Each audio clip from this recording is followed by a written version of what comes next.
Tu t'es déjà lancé en dropshipping, tu as dû passer des heures et des heures à créer ta boutique et tu as même investi un peu de budget en publicité. Tout ça pour quel résultat?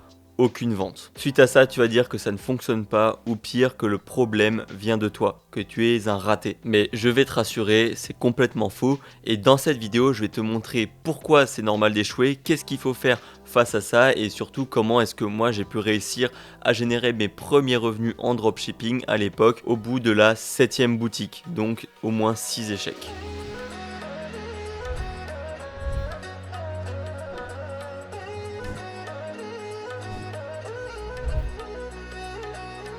Salut, moi c'est Théo, je suis entrepreneur depuis maintenant plus de 6 ans. J'ai créé le Storytheme qui est selon moi le meilleur thème Shopify en France. Il te permet d'avoir une vraie image de marque sur ta boutique, d'améliorer ton taux de conversion et aussi de faire beaucoup d'économies car il y aura de nombreuses fonctionnalités directement intégrées que tu n'auras pas besoin de payer en frais d'application supplémentaires. Si jamais le Storytheme t'intéresse, il se trouve dans la description, tu auras 7 jours d'essai gratuit pour le tester et l'installer sur ta boutique. Sur ce, continuons sur le sujet principal de cette vidéo. Pour commencer, je voulais un petit peu te parler de pourquoi est-ce que tu n'as pas réussi et aussi pourquoi c'est ok de ne pas réussir directement. Alors il faut savoir que la majorité des gens ne réussissent pas dès leur première boutique. Généralement il va falloir tester une boutique, deux boutiques, trois boutiques, même parfois plus, parfois moins, il y en a qui arrivent du premier coup, mais ça se fait quand même assez rare et c'est complètement ok du coup de ne pas réussir tout de suite. Moi dans mon cas à l'époque quand on s'était lancé, on a réussi seulement au bout de la 7e boutique et même avant ça, avant de faire du dropshipping, on avait fait d'autres business qu'on avait du coup échoué. Avec du recul, je sais que les boutiques qu'on avait lancées au début n'étaient vraiment pas folles. Les produits n'étaient pas fous, pas les bonnes publicités tout simplement. Les sites étaient horribles. Alors vraiment, c'était vraiment les débuts. On ne savait pas faire de bons sites qui vendaient, qui donnaient envie de vendre. Et il n'y avait aucun branding. Au final, on était tout simplement pas formés. Et le problème avec tout ça, c'est que c'est pas un manque de motivation parce que tu peux travailler des heures sur ta boutique et au final ne pas réussir. Et c'est assez frustrant parce que voilà, quand tu commences, tu dis ouais, je veux réussir, je veux travailler, je veux passer beaucoup de temps et au final, ça ne marche pas. Et en fait, le problème, c'est pas que tu aies un manque de motivation, c'est que tu n'as pas forcément la bonne méthode. Parce que si tu n'as jamais su comment faire de bonnes boutiques, tu vas pouvoir en créer à l'infini sans jamais que ça fonctionne. Le dropshipping au final c'est ni plus ni moins que du test rapide. Il va falloir enchaîner les boutiques, ne pas s'attacher aux produits, juste pour essayer de voir quel est le meilleur produit avec la meilleure offre et tester jusqu'à ce que ça fonctionne. Donc comme tu l'auras compris, le dropshipping c'est aussi une manière de penser, un mindset assez spécial si on veut pouvoir réussir correctement. En fait il faut se dire que chaque boutique ratée ça va être une boutique de test qui va te permettre d'apprendre, de savoir qu'est-ce qui n'a pas fonctionné, qu'est-ce qui a fonctionné, qu'est-ce que tu devrais faire de plus, qu'est-ce que tu devrais faire de moins, etc. etc. Tu vas peut-être créer une dizaine de boutiques, les 9 t'auront fait perdre de l'argent, mais la 10e sera une machine à cash. Il y a une phrase que j'aime bien me répéter et que j'aime bien enseigner, on va dire, à ceux qui se lancent dans le dropshipping, c'est que tu es à un produit ou une boutique de devenir riche, millionnaire ou indépendant. Alors voilà, peut-être que j'abuse un peu, mais au moins indépendant, d'au moins générer tes premiers revenus et être beaucoup plus à l'aise financièrement. Donc faut vraiment pas s'inquiéter si tu n'y arrives pas du premier coup. Il faut surtout mettre en place des process qui vont te permettre d'enchaîner les boutiques. Dis-toi que je pense les meilleurs dropshippers, ils arrivent à créer entre 2 à 3 boutiques par semaine, parfois plus. En vrai, tu peux facilement créer une boutique par jour, mais tu peux surtout tester plein de produits et ne pas t'arrêter à un seul. Donc voilà, c'est selon moi la meilleure mentalité à avoir. Mais du coup, pour t'aider, je vais essayer de te donner un process clair que tu peux mettre en place si tu n'as pas encore réussi pour justement essayer d'atteindre tes premiers euros de vente et sortir de cette boucle de l'échec en dropshipping. Donc du coup, ça se passe en plusieurs étapes. Je les ai notées juste ici. La première étape, ça va être le choix des produits. Donc là, il va falloir, je le dis assez souvent, faire une liste avec les critères d'un bon produit, les mettre dans un tableau. Pour trouver ces produits-là, tu peux utiliser des outils, des spy tools comme on les appelle, où tu as comme par exemple Minea, Copify, PP Ads, etc. Où justement tu vas pouvoir avoir les meilleures publicités des produits qui fonctionnent le mieux et derrière toi tu vas pouvoir les reprendre, les mettre sur le marché français ou le marché allemand ou le marché espagnol, enfin peu importe. Bon, moi je conseille tout d'abord le marché français, ça va être plus simple, mais voilà, faut trouver plein de produits, les classer par ordre de préférence et les tester un à un. Genre tu t'en fiches, même si tu dois abandonner un produit, une boutique, ce n'est pas grave. L'étape 2, ça va être de créer la boutique. Alors moi, bien évidemment, comme je te le dis toujours, je te conseille d'utiliser le story theme parce que ça va être un thème facile à prendre en main où tu n'as pas besoin de payer plein d'applications supplémentaires. Tu auras accès justement à des bundles, à des suivis de commandes, à des packs, enfin bref, énormément de fonctionnalités directement intégrées pour justement améliorer ton site et avoir un site qui convertit assez rapidement. Parce que imagine, tu dois payer des applications qui ne coûtent ne serait-ce que 10 euros, mais sur toutes les boutiques que tu testes, bah, ça va commencer à faire beaucoup. Donc voilà, je te conseille le Storytime et de créer une boutique en maximum une journée.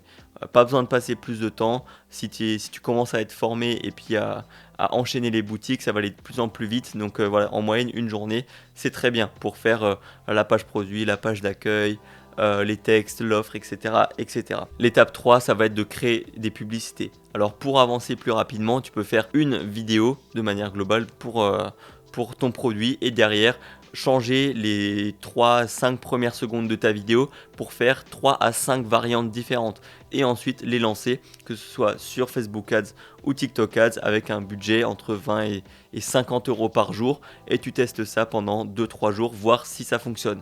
Si tu as fait des ventes, tu gardes le produit, tu essayes d'optimiser même si c'est pas rentable, peut-être que tu finiras par être rentable. Si ça fait pas du tout de vente, ça je crois que je l'ai dit, bah tu coupes, t'arrêtes. Et si ça fait des ventes, et ben voilà, tu tiens ton premier produit winner, ta première réussite. Il faut continuer d'optimiser, de créer des nouvelles publicités et de lancer tout ça pour continuer à faire plus de revenus. Mais ce qui va être surtout important, c'est de ne pas s'attacher à un produit. Si ça ne fonctionne pas, c'est next, on passe à autre chose. Et je vois malheureusement trop de personnes qui passent des mois, enfin des semaines, voire plusieurs mois à lancer leur boutique. Quand je vois dans le SAV du Storytime, qui par exemple des gens qui ont des demandes pour des mini détails qui sont insignifiants, qui ne vont pas changer le taux de conversion du tout au tout, faire une demande, je sais pas, un instant T, et que 2 mois plus tard, on se retrouve avec des demandes pareilles, tout autant insignifiante, mais sur une boutique qui n'a pas franchement avancé. Et ça, c'est dommage parce que, voilà, comme j'ai dit, il ne faut pas passer trop de temps non plus sur la boutique. Il faut que ça soit simple, rapide et efficace et pas forcément dans le détail. Surtout si on veut se lancer et puis tester plein de produits. Parce que tu ne pourras pas te permettre justement de passer 50 000 ans sur une boutique quand tu as plein de produits qui attendent. Parce que sinon, ça va être d'autres personnes qui vont lancer ces produits-là à ta place et qui vont faire de l'argent là où toi, tu auras passé ton temps à régler des mini détails. Donc voilà, c'est selon moi les étapes les plus importantes si tu veux mettre en place des bons process pour réussir. Et pour terminer, je voulais juste un petit peu apporter mon expérience par rapport à cette 7e boutique qui a fonctionné. Comment ça se fait que ça a marché et qu'est-ce qui a changé entre les anciennes boutiques et cette première boutique-là qui a généré presque 100K de chiffre d'affaires en quelques mois. Donc pour ça, il faut remonter il y a quelques années, en 2018-2019. Dès que j'ai eu 18 ans, on a voulu directement se lancer et lancer des produits dropshipping. Donc on avait regardé pas mal de vidéos sur YouTube, on connaissait un petit peu le sujet, mais voilà, on n'était jamais vraiment formé de la bonne manière, on va dire. Du coup, ce qu'on a fait, c'est qu'on a regardé des formations gratuites, on a créé nos boutiques et on les a lancées. On a essayé des influenceurs, on a essayé avec des contacts, on a essayé de faire nous-mêmes la publicité. Et en fait, c'était toujours des produits qui étaient pas ouf. On avait par exemple notre toute première boutique, c'était une boutique de lunettes de soleil et d'accessoires. On vendait, je sais pas, des vieux trucs qui venaient d'AliExpress, 10 euros au lieu de 120 euros. C'était n'importe quoi, ce genre de choses, ça ne peut pas marcher. Et je sais pas où est-ce qu'on avait vu ça, mais bon, on avait tenté et ça n'avait pas fonctionné. Après, la deuxième boutique était déjà un petit peu mieux. On avait déjà une meilleure qualité de rendu. Et voilà, sauf que le produit, c'était pas ça et le marketing qu'on avait fait dessus non plus. Et ensuite, troisième boutique, cette fois-ci, on a essayé en organique. Donc, on a une belle boutique, on avait des articles de blog, mais bon, les produits, c'était pas ça non plus. Donc, voilà, petit à petit, en fait, on avait des choses qu'on changeait, on s'améliorait dans la manière de fonctionner. Mais ce qui a vraiment fait la différence chez nous, alors je dis ça en me plaçant sans être un vendeur de formation, parce que je ne vends pas de formation pour apprendre à faire du dropshipping. Je fais juste des vidéos YouTube par rapport à ça ça et j'ai un thème Shopify. Et la seule formation que j'ai, elle permet de créer des boutiques, enfin d'apprendre à mieux créer des boutiques, mais pas de dropshipping de manière générale. Et en fait, donc voilà, ceci étant dit, le petit disclaimer, à l'époque, on avait placé nos économies dans une formation qui coûtait pas forcément très cher, mais on avait investi dedans, on avait suivi tous les conseils de A à Z, on a vraiment suivi de la première vidéo à la dernière vidéo, on a tout regardé, on a fait exactement la même chose et là notre boutique a enfin fonctionné. On avait fait notre première journée, on avait fait des ventes, on avait réussi à faire 75 €. Alors c'est pas énorme, mais pour nous c'était vraiment incroyable à cette époque-là. Et du coup on a continué à regarder comment scaler, comment améliorer ses publicités sur Facebook et petit à petit on a commencé à faire des 200-300 € par jour. Et avec cet argent-là qu'on a réussi à gagner, on a pu encore une fois investir. Donc on a réinvesti cette fois dans une autre formation qui est plus connue, un peu plus chère et je dirais pas le nom, mais bon, à l'époque, voilà, c'était une des seules formations et une des meilleures. Et on a fait ça, on a suivi pareil, on a fait le même process, on a regardé toute la formation de A à Z et on a fini par générer, enfin à atteindre les 1000 € par jour, je dirais une à 2 semaines après avoir acheté la formation.